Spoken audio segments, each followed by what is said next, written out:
रुचकर मेजवानीमध्ये मी तुम्हा सर्वांचं स्वागत करते। श्रावण महिन्यासोबत आपल्या सगळ्या सणांना सुरुवात झालेली आहे।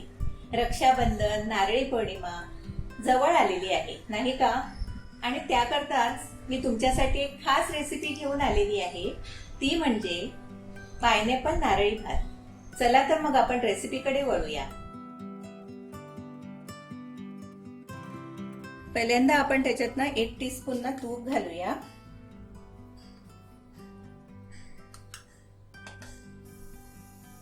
तूप थोडस वितळून दे।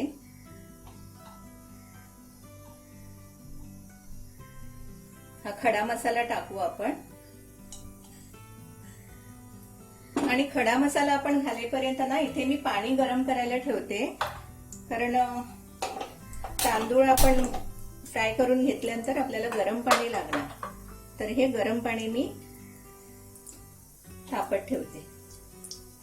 आपला मसाला झालाय, तर हे तांदूळ आपण याच्यात घालूया। तो हे फक्त 10 मिनिटं मी भिजत ठेवलेला आणि मग पाणी निथळून घेतलंय।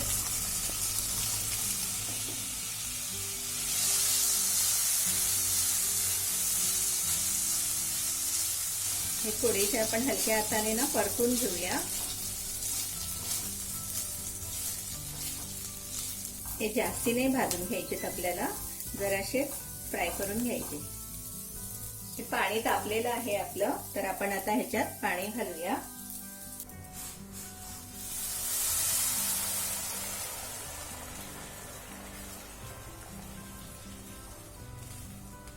तर थोडंसं आपण आता मीठ घालून घेऊ याच्यात, अर्धा टीस्पून।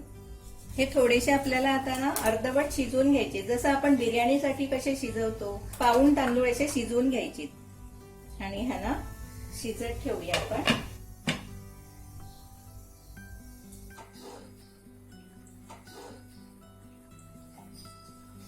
हा मस्त स्मेल आलाय। तर खडा मसाला घातलाय ना, त्याच्यामुळे त्याला चांगला सुगंध सुटला एकदम। तर हे आपले आता शिजलेला आहे हा भात, तो आपण काढून घेऊया।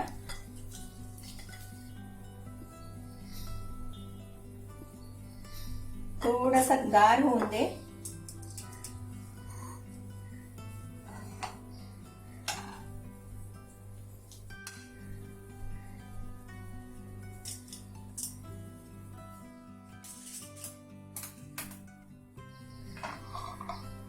असा एकदम पसरवून ठेवूया।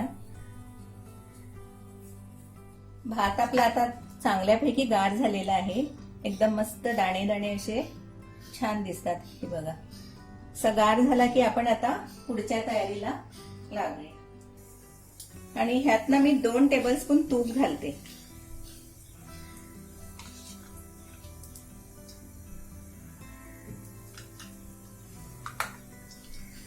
आणि हे ड्रायफ्रुट्स आहेत ना, ते आपण घालूया।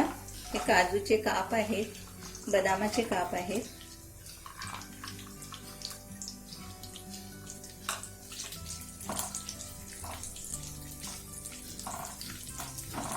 थोडेसे बदामी रंगावर आपण ते भाजून घेऊ।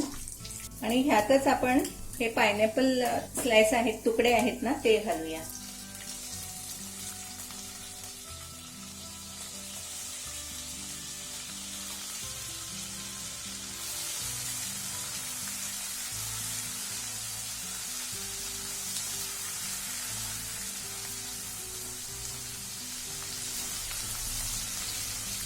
हे काही जास्ती शिजून घ्यायची गरज नाहीये, कारण हे टीन मधले आहेत।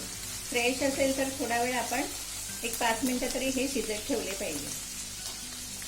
तर ह्यात आपण आता हे अर्धा वाटी मी पाणी घेतले, म्हणजे 1 वाटी तांदळाला अर्धा वाटी पाणी घेतलंय हे।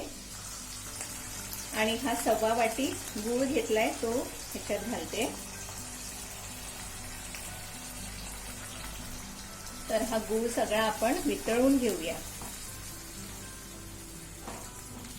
एरवी आपण असाच नारळ घालून नारळी भात करत असतो, पण त्याबरोबर जर आपण हे पायनॅपल घातले ना, की त्याची चव जरा आणखीन वेगळी लागते।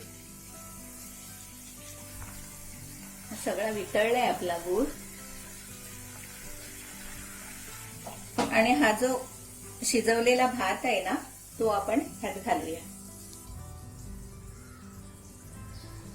आणि अलगद हाताने असा जरा मिक्स करून घेऊ आपण. आणि ही जी वेलची पावडर मी घेतलेली आहे ना ती पण आपण घालू याच्यात. तर मी हे 1 वाटी ओल्या नारळाचा किस घेतलाय तो आपण घालूया. चांगलं परतून घेऊ. हे सगळं आपलं मिक्स झालेलं आहे. तर ह्याला आपण एक 2-3 मिनिटं एकदम छान वाफ काढून घेऊया. हे झाकण ठेवते मी आणि चांगली वाफ काढून घेऊ 1-3 मिनिटं.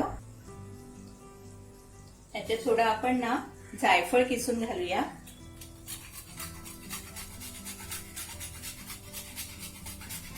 जायफळने ना एकदम चांगला स्वाद येतो. आणि हे जे मी दूध आणि केशर मिक्स केलेलं आहे ना ते पण आपण घालू. ह्याच्याने कलर एकदम छान येतो, मस्त वाटतो एकदम.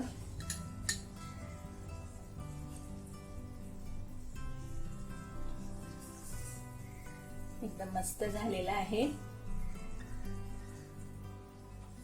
आपला नारळी भात तयार झालेला आहे. तर आता आपण हा काढून घेऊया प्लेटमध्ये.